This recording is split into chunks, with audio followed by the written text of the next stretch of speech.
Nakakalungkot po. Nakakalungkot itong nangyayari sa atin.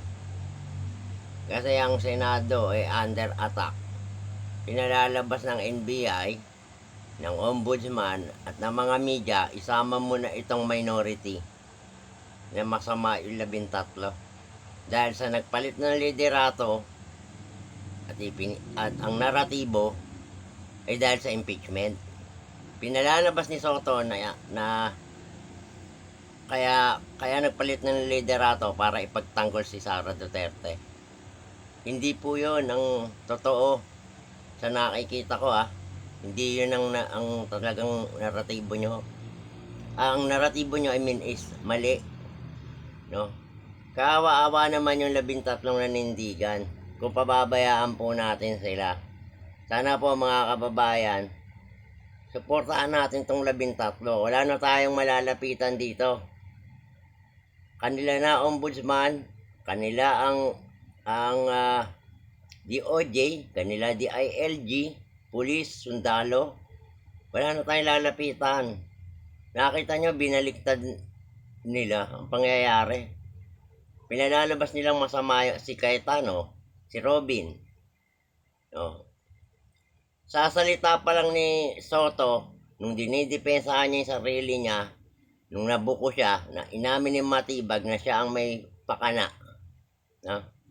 At pinahintulutan niya yung NBI, dininay niya yun ang sinasabi niya pumunta ka lang sa OSA, makipag-coordinate. Yun lang, hindi niya tinignan yung warrant. Senate President siya. Hindi siya nagtanong, hindi siya humingi ng kopya kasi bawal daw. Ba't ka susunod sa NBI, Mr. Senate President? Under mo sila kasi co-equal branch mo ang presidente. Hindi pwedeng matakot kayo sa NBI. Kapantay niyo yung presidente, under ng presidente ang NBI. Under nga ng DILG si NBI No? At itong si Boying na isa pang sinungaling, si Aplaska pa yung sinuspinde.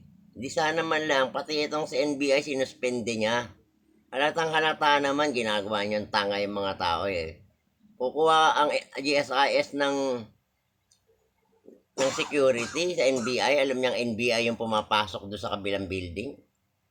Hindi ba pwedeng PNP? Dapat PNP nga kinuha nila para makita sa uniforme pa lang, PNP nasa kabila, NBI nasa kabila. Biro mo kumuha ka ng NBI, alam mong NBI yung pumapasok sa kabila. Sino ginagawa niyang tanga?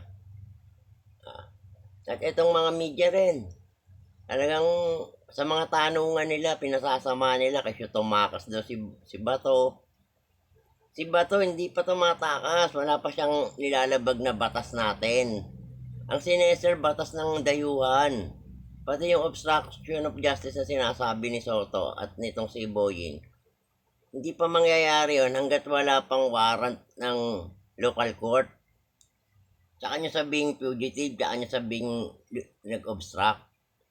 Wala pa, hindi nyo pa November, nasa inyo na yung warrant hindi nyo inasikaso na maging legal dito sa atin yung warrant Kahit ang ICC sinasabi nasa Pilipinas yan kung isusuko nila o hindi.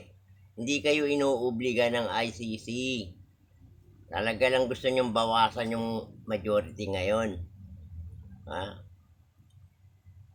At ito pa isa, kahit na maging leader ulit tong si Soto, alam niya sa sarili niya kulang pa rin ang bilang para sa impeachment.